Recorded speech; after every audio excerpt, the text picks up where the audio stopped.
For more content on today's episode, make sure you check out the Al Nicoletti YouTube channel, where all the amazing guests on the Al Nicoletti Show go live and are posted weekly. Got amazing guests on the show. And make sure you check out all the amazing guests that are on iTunes and Spotify under the Al Nicoletti Show, and all the content that comes out on Facebook and Instagram, all the walk and talk videos and everything on probate partitions and beyond, all the amazing content out there.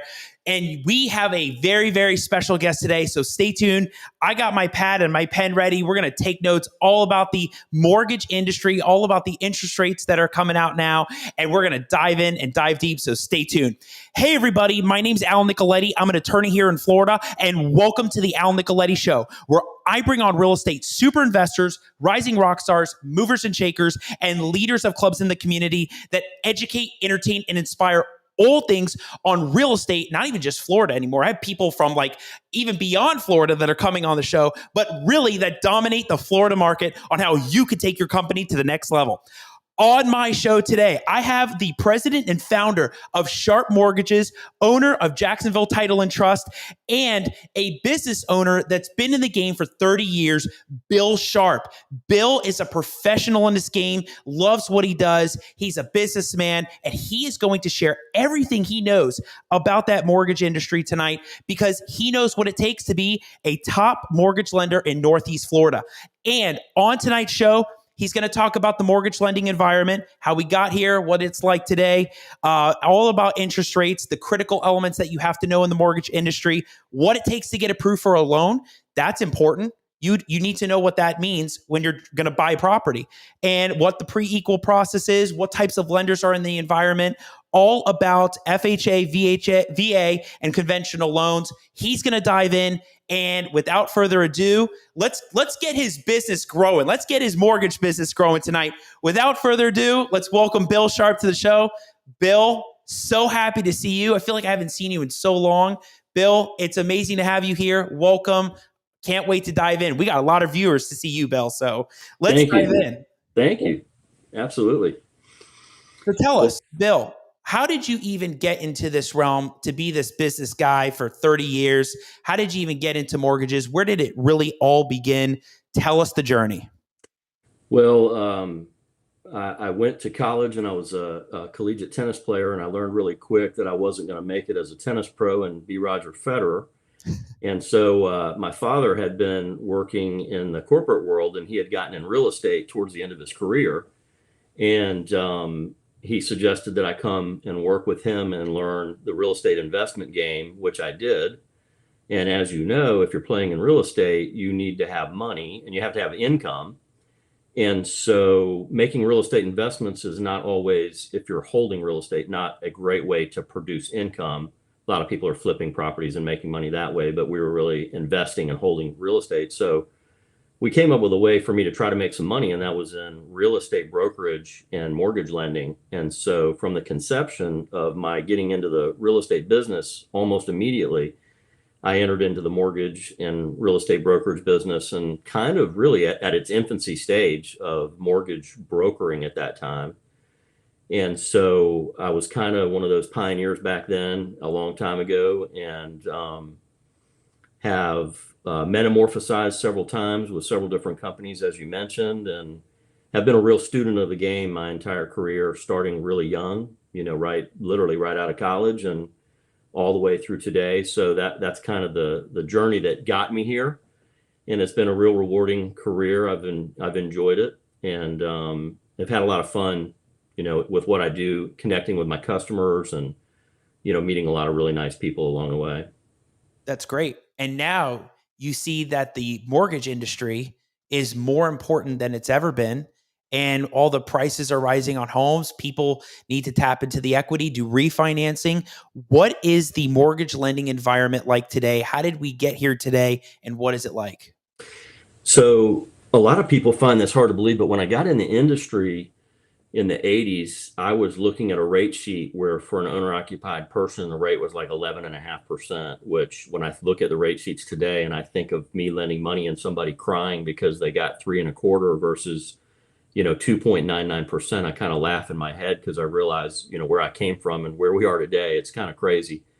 But going back then to now, the environment is totally different. We had a normal lending environment, and as time went on and leading up to '08, we were lending money to just about anybody. I mean, you could call me up and we had a loan for you. And there was a movie called The Big Short that was probably the best synopsis of what happened at that time. If you've ever watched that movie, that's Great really movie. what happened. It was a great movie. And I hear people blame mortgage guys like me. Oh, you guys are the ones that made all these bad loans. I'm sorry. I didn't write the first guideline about what we were going to lend money. I just was given guidelines and said, go lend money. So we did. And so there was a lot of crazy lending that took place at that time. And there were things that I just couldn't even imagine. And then '08 happened. And then everything changed, and in my opinion, not a good way. And I think they've gone too far with a lot of the regulations that we have. So in today's environment, back then it would be really easy to get a buyer a home, and you could care less about a lot of things. Now we care about everything. So we're going to dive into everything personal to determine that we're making a good loan and one that you can afford to pay. In fact, there's a law now called the ability to repay that requires us, if we're doing a Fannie Mae and Freddie Mac loan, to make sure that you can qualify for that loan. So because of the environment we're in right now, we've seen a declining interest rate environment, and it's been here for a long time. Half the country's probably already refinanced, but there's still an awful lot of people out there that haven't, and they've got maybe adjustable rate loans, or maybe they need some money out of their house and they just haven't taken advantage of where things are today. And even though we've gone through this period for a long time where people could access money and get really good rates, it's still an incredibly good time for somebody to take advantage of where we are right now. In particular, people that are trying to buy a house. Of course, that's a really difficult conversation right now because people can't find anything because the environment is so stimulated right now. But that's kind of where we were and where we are today. And unfortunately, getting a loan is not really easy. A lot of people don't understand it, and they can get really frustrated. And so that's kind of what my job is, really, is to analyze your situation, evaluate what's going on, and try to guide you through the process of what is the best for you to handle what you're trying to accomplish and make sure that you get there. So that's the environment that we're in. Rates are great right now. And I think that everybody should try to take advantage of them to the extent that they can. Let me ask you, Bill, Sure. before we get into the qualification stages and Mhm. how people can qualify, take advantage of the refinancing and all of that. You talked about, I know one of the things that you did want to talk about was how the rates used to be high, right? Back in the day, they were 11%, Yeah. 8%. Back then, people were like, that was nothing. Like people were still doing the loans back Yeah. then and doing refinances. Then the pandemic hits and interest rates are cut to 2.5, two and a 3/4%. Now they're going up to 3.5, and maybe the Fed's going to cut it down a little bit now. Tell us where your mind is at with all of that and the interest rates, and also the fact that how they may actually rise again. Like, where do you think that's going?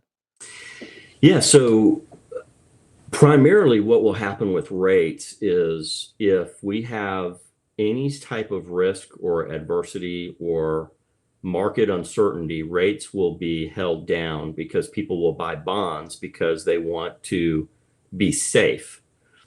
And so for a long time, the government has been buying mortgage-backed securities, keeping things in a position where rates are held down and there's not a whole lot of risk that people are worried about. In fact, people are, playing games in the real estate or the stock market and so forth. And so generally speaking, when people are investing in stocks and the market is great and there's very little risk or volatility, mortgage rates are going to rise. So we have a unique set of circumstances going on right now because we have clearly right now inflation. I don't think it's transitory right now. I think it's going to be here for a little while. I think that one of our businesses is we got into the furniture business, and I spent last week at the furniture market in North Carolina, and I was talking to these guys about delivering furniture from China to the United States. And I met one gentleman who has $10 million worth of furniture on containers that have been sitting on the water for weeks, and he can't get them into the port to deliver the furniture to the people that want to buy them. And so the cost of everything is going up right now. I think it'll come down some, but I don't think that it's going to just decrease and go away. I think that inherently we have a certain inflationary environment that's going to continue. And I believe that it has to start going up. We can't keep interest rates where they are indefinitely. There's going to be some event or something that as time goes on, these rates are going to rise. They just have to. It's kind of a fake environment that we're living in. It's being artificially held up into a certain way because they're trying to hold everything together, with the pandemic and, EIDL loans and PPP loans and all these things that they're doing and printing money and giving people money. All of that is going to cause inflation, unfortunately. And I believe that interest rates will be something that will increase over time. So I think that's coming. That's my prediction anyway. When that is, I wish I could read tomorrow's newspaper because I probably would be doing something else other than mortgage loans, but I'm not that good. So that's what I think is going to happen. We're going to experience some higher interest rates. You don't think it'll go back to like 8, right? You'll think maybe it could go 5, 6, but we actually don't know, do we? We really don't know. And I think that it will be a gradual thing. I think it would kind of be suicide for things to go sideways that fast. But don't be surprised. I mean, there's a lot of things that can happen. I think when rates were 8.5 and I did my home loan where I live now, I thought I was doing great at that time. And I think since then I refinanced it like 6 times because rates kept getting better and better and better. And I never thought it would get better. So, I can't really say what's really going to happen. You can just take an educated guess. But the one thing I have identified is that generally speaking, if things are getting risky or bad, rates will get better or stay where they are right now. If things are really good, rates are going to go up. And, there's talk about the Fed, getting away from buying mortgage-backed securities to the level that they had. That's going to have an impact. So there's just so many factors going on. It's a really uncertain time. And we just never know what's going to happen. Just never know. Wait and see. But even to get to that point of having that loan and being able to buy a house if you don't have that cash, what is the qualification process like? I know that's something you wanted to talk about, which was the different critical elements of lending to individuals and what is needed to qualify. Anything from credit, income, job history, assets, property collateral. Tell us how people even get there in the pre-qualification process. So that's really the most important thing that I tell all my buyers that are trying to buy real estate is you really need to get with a lender that you trust, that knows what's going on, and you let them evaluate your situation, figure out where you are in all of those aspects that you just mentioned. What is going on with your credit? Is there anything that would be an obstacle for you credit-wise? Let's take a look at your income. Are you newly self-employed? Are you a W-2 employee? Have you been on your job for a long time? What's your history? Because all of that comes into play. And pretty much everything we look at is a 2-year history. So I want to know what you've been doing for the last 2 years in your job. I want to know what your credit's like for the last 2 years. I'm trying to calculate debt ratios. We want to make sure that you can pay the loan and be able to be safe with the investment that you're making, because we don't want to make a loan that's going to put you in a bad position that you can't afford and have something like what happened in 08. Like, they're not going to let us do that. How much assets do you have? I had a loan today, for example, that we had approved, and the debt ratio was a little bit high, but it was acceptable. And the credit was not the best in the world, but the appraisal was done. And the appraisal came in $25,000 less than what they had anticipated. So as a result of that, that took them from being at a 65% loan to value to a greater than 70% loan to value. And then all of a sudden that loan got a rejection because they felt like it was a risky loan at that position. So if I had to ask you, what do you think the number one question is that I get asked as a mortgage lender, what would you think it would be? What's the interest rate? What is the interest rate today, Bill? Well, I like to tell people, if I was mowing lawns, if you called me up and said, "Hey, I want to know how much it is for you to mow my yard," I mean, the first thing I would want to know is like, well, how tall is the grass? When's the last time you cut it? How big is it? So when somebody calls me up for a mortgage, I have to do the same kind of thing with them. I have to identify what kind of credit they have, what is their job history, what's the debt ratio, what kind of assets do you have, what kind of collateral are we lending on? And all of those factors will go into what is your interest rate? Can you qualify? Are you going to be able to get the mortgage that you're trying to get? And I would say, there's all kinds of different lenders that you can choose to go to. And although I'm licensed as a mortgage lender, I broker a lot of my transactions. And that's one of the advantages of doing what I do, is that I'm not like a bank where when you go to a bank and you apply, there's one set of guidelines that they're trying to put you through. And you either work or you don't work. If you come to me, for example, I'm trying to figure out what option or scenario do I have that I can place you in that's going to meet your objective. And so that's something that, we're always looking at on every loan, trying to make sure that we're doing the best for the customer and trying to get them what they need to achieve their goals of what's important to them. But all of those things that you just mentioned are critical factors in determining whether or not, you're going to get your loan. This person that I just mentioned, they had a very low reserve amount, reserves, meaning that after I get done doing the loan, how much money do they have in the bank? If they had 100,000 sitting in the bank instead of $3,000, I probably still would have had an approval. But that's a risk factor that goes into lending money. So what we encourage everybody to do is make application and give all of your information to your lenders for it to be evaluated. And that's where it gets really tricky, because not everybody does things exactly the way that I do it. I've kind of come up with a formula that works for me. And I like to evaluate what it is that is being given to me. And I don't just take what you tell me at face value, which is what most of the lenders in the area do. If you call them up and you tell them you make 100,000, okay, you make 100,000. Let's put that down. They're not looking at any of your stuff. And then you may find out 30 days later, you're not getting your loan after you've been through the appraisal process, the home inspection, everything. And then you get that call. I'm sorry, we can't do your loan. I've had that. I get that phone call once a month. Wow. So you want to have somebody that knows what they're doing, can evaluate what's going on, and can guide you through the process to make sure that you end up with a successful closing. And just like that, if anybody has questions for Bill Sharp on the show, just ask them. We're here live. We'll answer them live. We'll ask it to him right now. And he's a wealth of information when it comes to this world. So let's ask away. Bill, let me ask you this. So with credit, how do you help or advise people when they don't have that good credit to get to that level, so they do have good credit where they can get approved for the loan? Like, what do people do in that case when they come to you and say, "Hey, I need to get this loan," but they don't have that credit? So that's actually a loan program that we have that went away after '08 and has made its way back. So generally speaking, I would call that what in my day and age would be considered BC credit. You're not A, you're kind of BC. You've got an issue somewhere and you're not perfect. So we do have a set of program guidelines that would allow somebody that doesn't have perfect credit, but they want to make a mortgage loan that does not fit into the Fannie Mae Freddie Mac guidelines.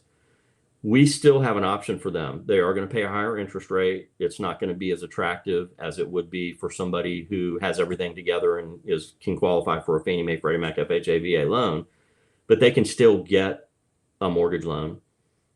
For those that have a challenging credit scenario, what you really have to do is evaluate what is on your credit and what's causing the problems, and then try to address those so that by the time it gets to me, that you've done the best you can to clean up everything and get it where it needs to be. For example, you could go through a bankruptcy and discharge your creditors, but on your credit report, some of those items don't show discharge with a zero balance due, and that was 3 years ago. So when I go to run your credit, it's going to affect your score. You're not going to get what you should get. And maybe, a lot of people make mistakes and they don't get credit. So they think, well, I went through a bankruptcy, so I'm not going to do any credit cards. I'm just going to pay cash for everything. That's not the best move, because people that are lending money, we want to know that you can manage your ability to repay a mortgage loan if we make you one. So trying to make sure your credit report is right and establishing that everything is the way that it needs to be, trying to establish good credit.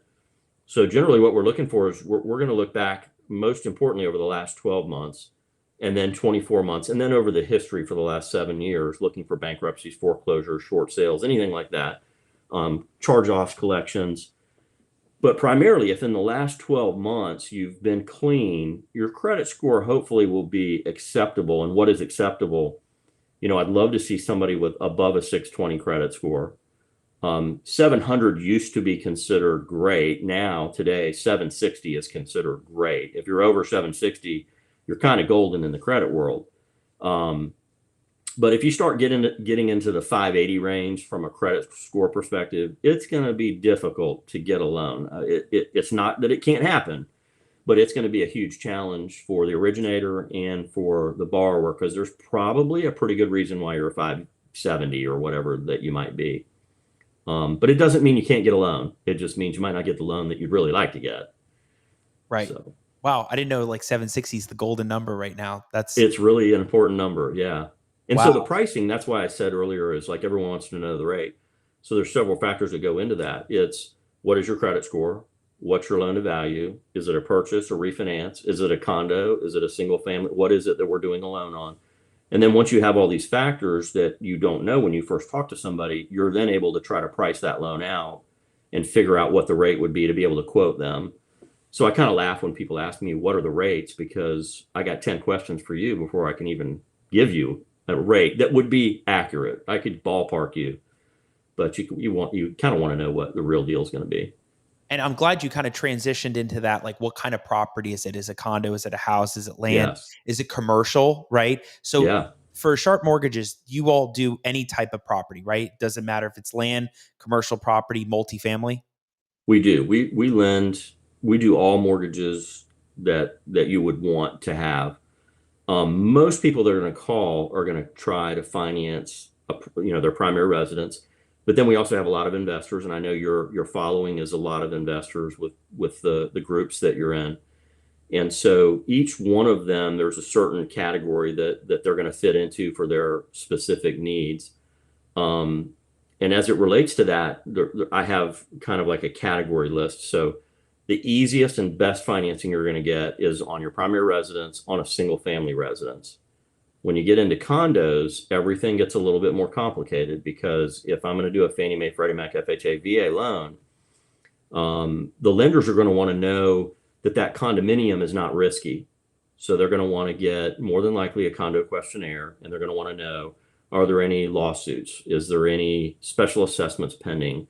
What kind of, are there construction defects? All of these questions go into the questionnaire, which then tells me if it's a good loan that we can make that would be sold to Fannie Mae or Freddie Mac. And if it's not, and believe it or not, there's a lot of them in Jacksonville that don't meet that criteria, you can't get that financing. And then you have to find an alternative source to be able to get your financing for a condo. So those are difficult. Every once in a while, not very often, I'll get somebody that wants to buy one and live in a multifamily, or primarily it's an investor that wants to buy a 2 to 4 unit complex and they want to make an investment. And then, mobile homes, I do get calls for mobile homes. That is popular up here, surprisingly. It is. It really is.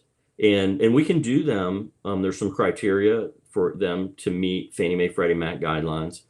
And we will go through that with them and figure out if it's one that we can finance.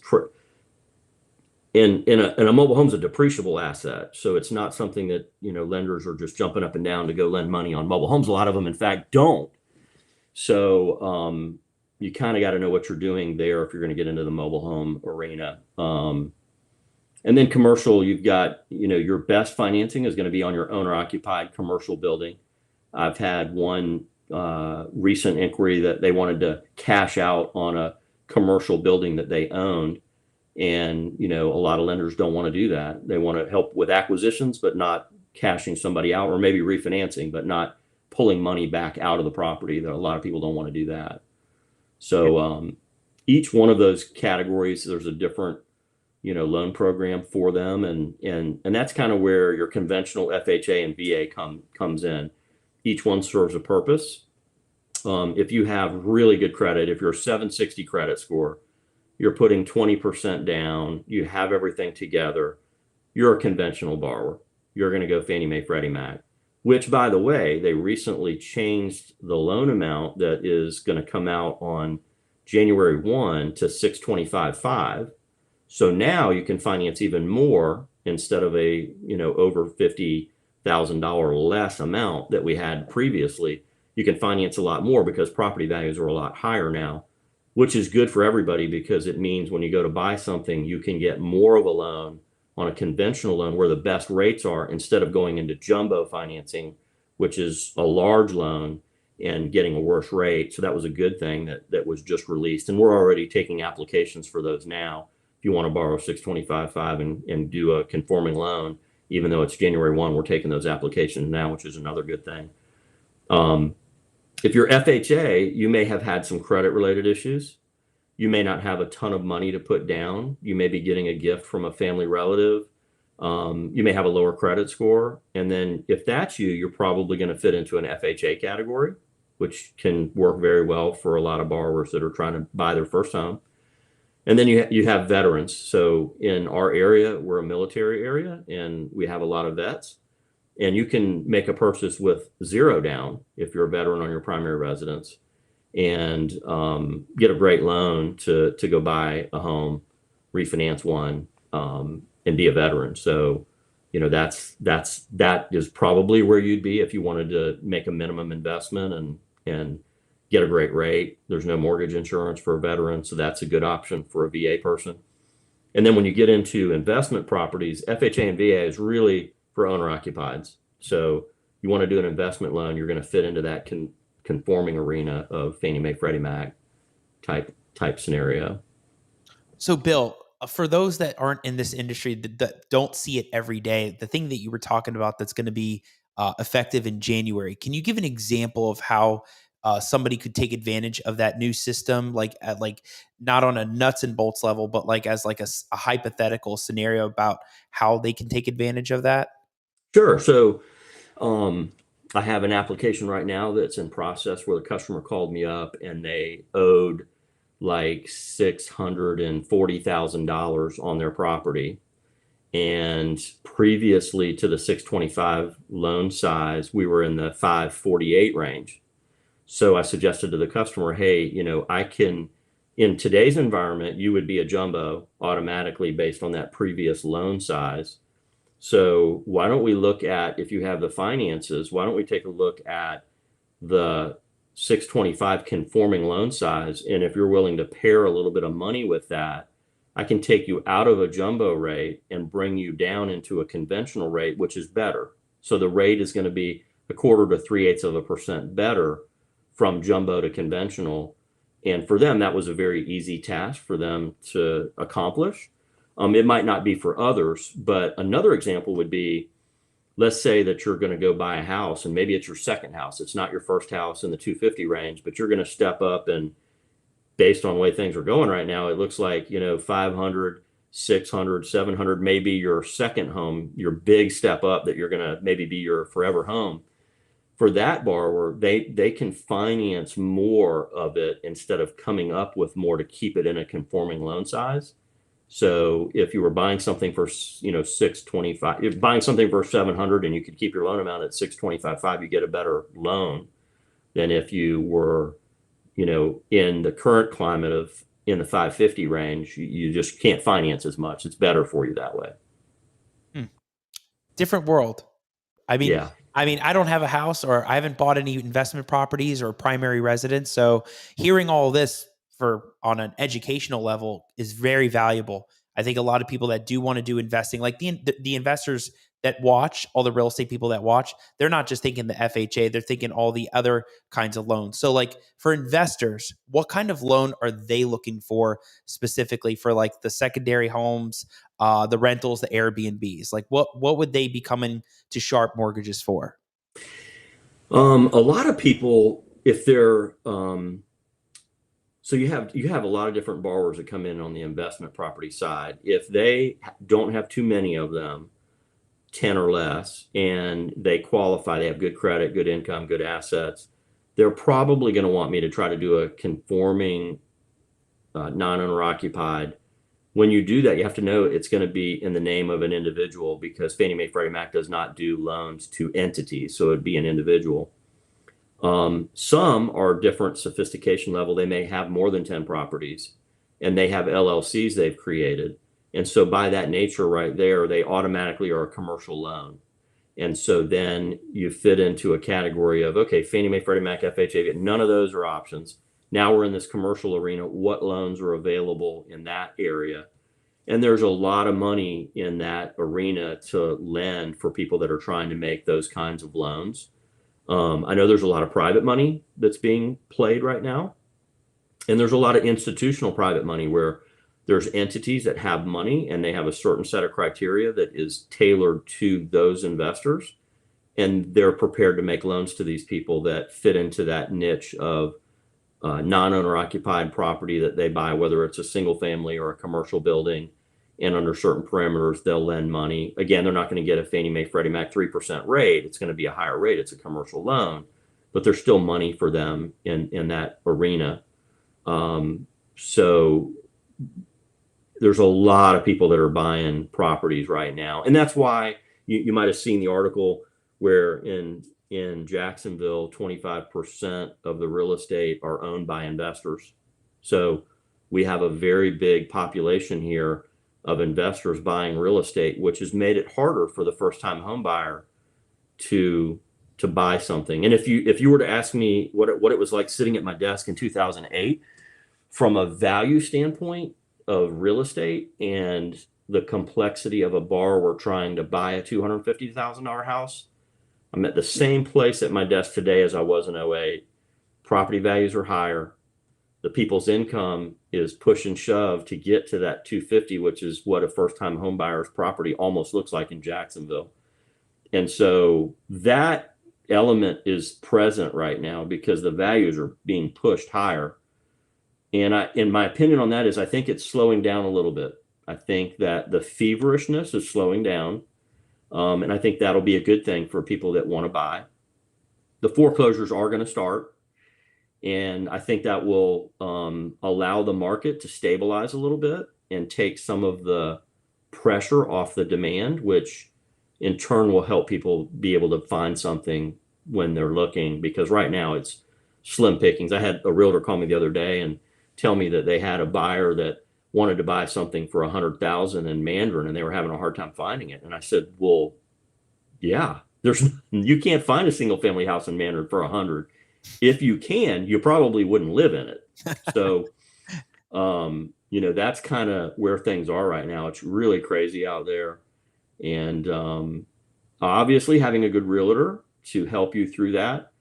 A lot of realtors are not familiar with escalatory clauses, which I think is a very critical component for a buyer trying to outbid somebody in this climate.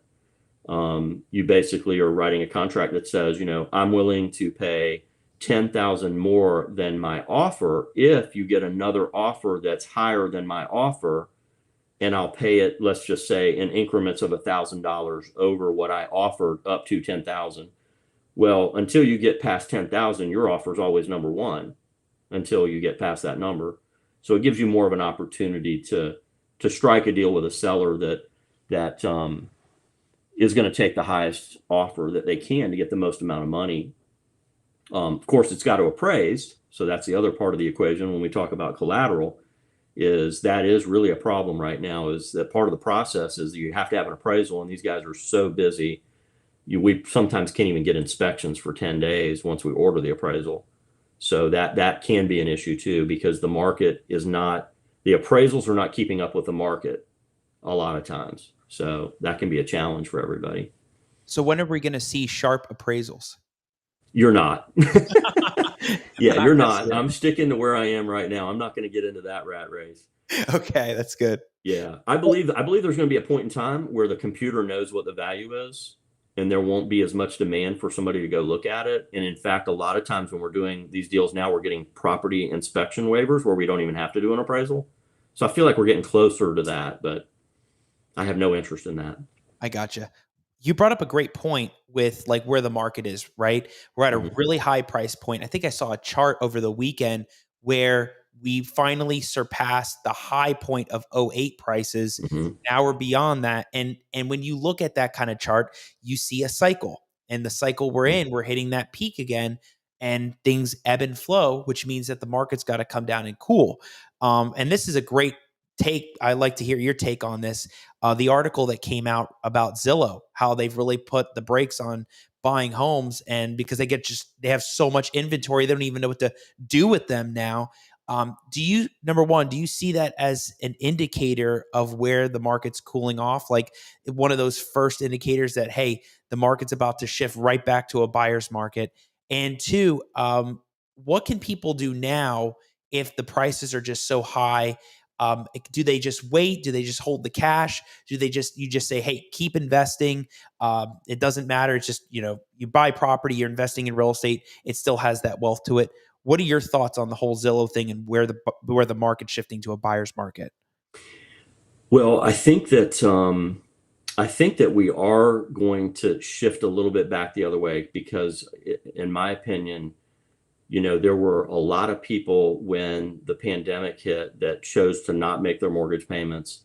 Some of them couldn't make their mortgage payments because of finances, and they're losing their jobs and all of this. So there is a certain amount of the population that they are going to go through a foreclosure as a result of everything that has transpired.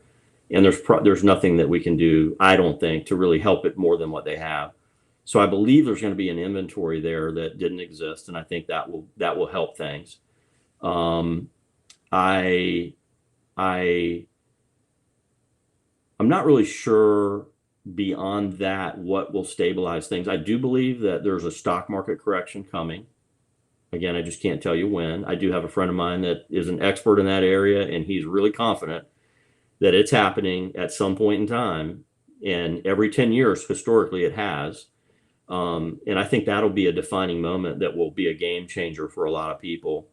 Um, and there's a lot of cash in real estate. A lot of these transactions are cash that people are buying stuff. They're just paying cash. There's a lot of cash out there right now.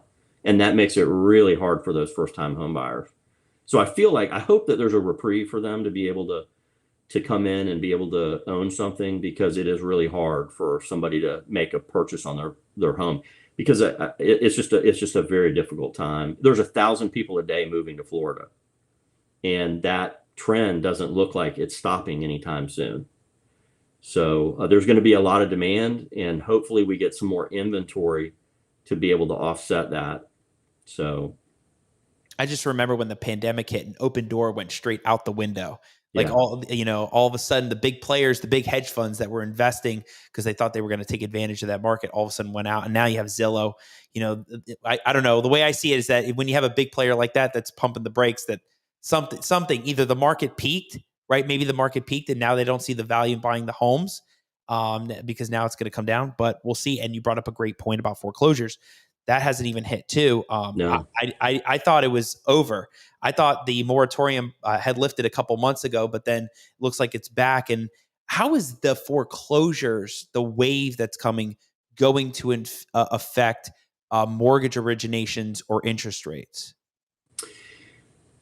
Well, that's going to be a really interesting topic, because when those foreclosures hit, I think that there could be, in some markets, I don't know about ours, but in some markets, I think that it could create a deflationary real estate market, because some of these lenders may try to get rid of this stuff quickly as long as the demand's there. But as that demand gets absorbed, I think they'll start cutting prices like they did on short sales. They got to get rid of the stuff, and they want their money and they want to move on. So as long as that doesn't happen and we still have the demand and the interest rates are favorable, I feel like that inventory will equalize the market and it'll just get absorbed. But it'll help the first time home buyer, because there'll be more options available instead of new construction, which is really tough. They can't even get the lumber that they need that's reasonable.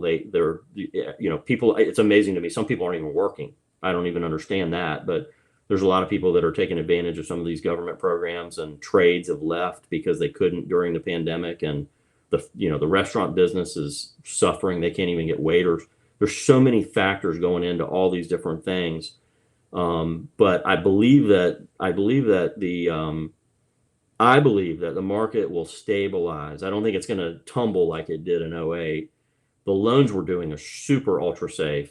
So if there's an event that triggers something, it's going to be something that is going to affect things, but I don't think it's going to kill real estate. I don't think anybody's going to lose a lot of money. From an investor standpoint, I've always been a value buyer. So I'm not somebody like, some of these investment groups, if something came on the market and they thought the market was going up, they'd offer 95% of list price and just buy it. I don't do that kind of investing. That's not me. They can do that if they want. That's not how I operate. But and that's why I think that they've exited the market, because they don't see the growth to the extent that we did a year ago, 2 years ago, where we are now. And there's a few friends of mine that are big real estate players, and they've told me they've sold their portfolios and they're trying to cash out now and get what they want to get. And so it's going to be an interesting environment. I've seen a lot of firsts in my life. The pandemic was one. '08 was another. I mean, a lot of things I've seen for the first time that I didn't know, how that was all going to play out. And I think this next one's going to be another first for us. We're just not going to know what it is or how it's going to play out. So we'll just have to wait and see. I can't predict. I'm not that good. But you've had the experience of being through those shifting moments, those moments where the market does shift in those ways, and you'll always be prepared. You knew what to do the first time, second time, and anything that comes your way. So, Bill, this has been great, valuable information for people that are interested in getting loans. Go to Sharp Mortgages. You want your loans. You want to make sure you get qualified. They have the forms. Talk to Bill about it. You're buying a residence, buying investment properties. Super important. You have all those things in place. And anybody has questions that we're on with Bill, we're here. We're live. Ask away. Bill, I have to ask. So, I have many guests on my show, different businesses. It could be investors. It could be people that are doing self-directed IRAs. And some of the people that are on the show, they don't just have one business, but they have multiple businesses. And how do you juggle that as a businessman to do multiple businesses all at once between everything that you're doing? I mean, there's got to be that mindset of having all those things and being able to juggle it. What is it? Well, sometimes I don't do it very well because it's a lot to keep up with. I don't know. I kind of have been a very driven person, and all of my businesses are allied to the others, and it was something that was kind of easy for me to transition into. I do wear a lot of hats, and I've been a student of the game, and so each one of them is something that I've studied, I've been around, and I'm an entrepreneur.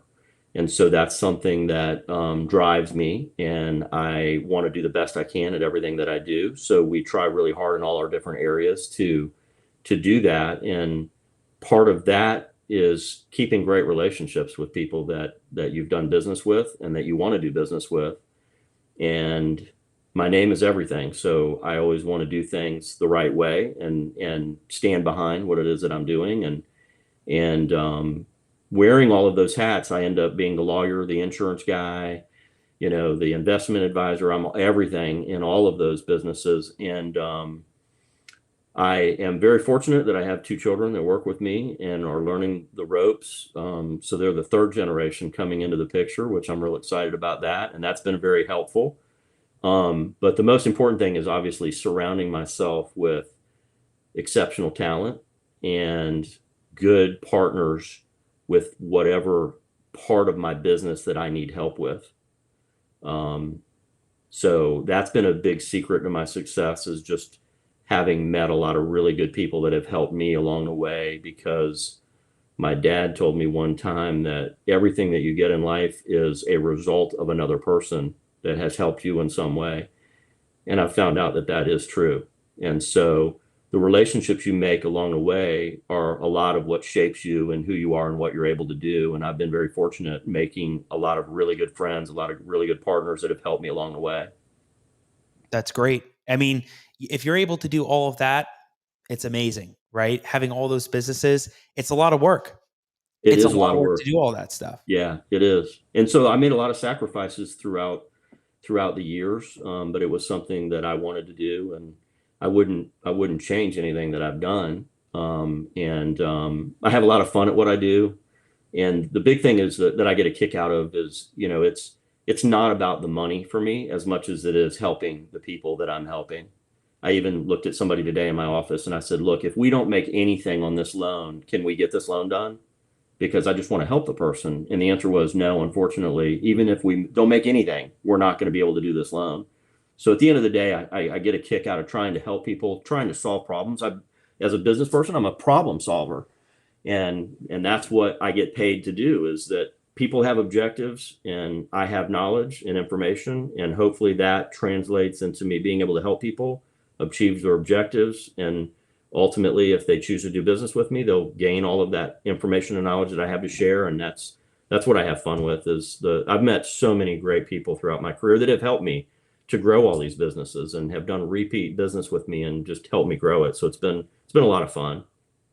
That's great. It's always great hearing somebody's journey and where they've been today and how you got here and how well you're doing, Bill. It's amazing. So we make sure that on the screen we put the fact that you have Sharp Mortgages, and then where to follow you on Instagram, Jacksonville Title and Trust, House and Haven. These are all the businesses that you have, and just where to find you on Facebook and everything. So just tell everybody, where can they find you, all the channels, so we make sure we get you that business, Bill. Thank you. Yeah. So sharpmortgages.com is our website for the mortgage company. House and Haven is our real estate company and brokerage. Jacksonville Title and Trust is our title insurance company. And then when I sold the last franchise that I was involved in the real estate and started House and Haven, at that same time, we started Curations Furniture Design, which is a staging, but also furniture sales company.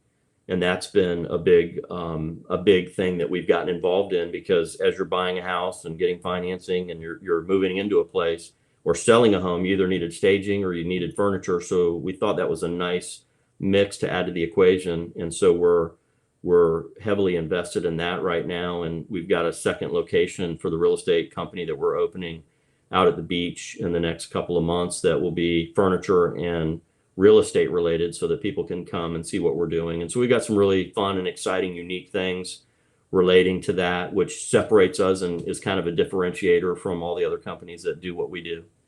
Well, let's talk about that. That's an exciting adventure for you, what you're opening on the Yeah, beach. What you want to tell everybody about that? sure. Yeah, we bought some property on 3rd Street, and we've been working on getting that open. And hopefully over the next couple of months, we'll have that open before the end of the year is our goal. And it'll be our core focus is going to be the real estate company and the second location for the real estate brokerage. But also we'll have a studio of sorts where when you come in, it's going to be a showroom of all of our furniture, our artwork. It's going to be a really cool building. We'll have a big party and let everybody come out and check it out when we get it going, and create a unique experience. Because one of the things I discovered is that people really want convenience. And so that's something that we offer everybody, is a one-stop shop for you to come in and be able to experience the whole thing without having to leave the office. And that's part of what we're doing with the furniture and the design. We've got some really good people that are great at having a good eye and being able to walk into a place. If you're selling your house and it doesn't look all that great, they can come in and take a look at it and figure out what needs to be done. Bring some furniture in, stage it for you. Or conversely, if you're buying a home and you need some help, we'll come in, help you pick out all your furniture. I walked through probably 150, 200,000 square feet of furniture last weekend at the market in North Carolina, although I think there was 9 million square feet of furniture there. So we can get you pretty much whatever you want furniture wise. And so that's been a fun thing for me, because all of my businesses, if you think about it, really are service, except for the furniture, which is the first time we're really inventorying anything and having a physical asset that we're selling to somebody. So it's exciting, and it gives me something different to do that's not just focused in real estate. So it's kind of a fun thing for us. And like you said, a lot of the other industries that you're focusing on is service, but this is different with the furniture. Have you noticed that's taken off? Like, you notice it's like, you want to get more into this realm with the furniture business? Yeah, I have. The more I've been around it and talked with people and learned more about that industry, which again has been a learning experience for me. It's a great business. The demand is really high for it. If you have anything on your showroom floor, it's in demand because you can't buy furniture right now. You go to order something, it'll take you 9 months to get it. It's Well, off the people want, coast. yeah, it's sitting on a ship somewhere and it can't get into port. That's been an interesting thing. So we're working our way through exactly what we want to be as it relates to a service provider and a furniture slash accessory slash artwork provider for people that are doing what they need in the real estate realm. Great. Well, Bill, you've been a wealth of information for everybody. Again, we're showing all the chyrons and all the captions. Thank you so much for taking time out of your night. You're a busy guy, busy man. Thank you for so much for coming on the show. I love talking with you about it and sharing all that stuff that you had. Final words, final thoughts on the whole mortgage industry, or any last minute predictions that you have. Let everybody have it. Well, thank you. First, thank you for having me. It's been a lot of fun. And, I would just encourage everybody, don't get discouraged about trying to buy real estate. Keep your head in the game. Find out what you need to do to get positioned to buy the real estate that you want to buy. Make the contacts to the people that you need to make it all happen. And don't give up. If the prices are high, there'll be an opportunity somewhere. You just have to be ready for it and be positioned to take it. You can make it happen. There you go. You heard it from Bill Sharp himself. Bill, thank you so much for being on the show. I love talking to you about it. Thanks, Al. All right, everybody, you heard it right there with Bill Sharp from Sharp Mortgages and all the amazing businesses that Bill runs. He is a businessman, true businessman, over 30 years in the game, understands all the sides with the mortgages, the interest rates, and some great predictions. We'll see what happens with the market, but all that experience that Bill has had, it's led him here today, and it's amazing stories. It's amazing stuff. So make sure you check out all the amazing guests that have been on the Al Nicoletti Show. That's on YouTube under Al Nicoletti. And you can check out the content on Facebook, Instagram, and the show that is on Spotify and iTunes. And next week, I'm going to have Brad Blazer on the show. That's going to be a crazy episode. So I will see you all next week on the Al Nicoletti Show. Take care. Have a good night.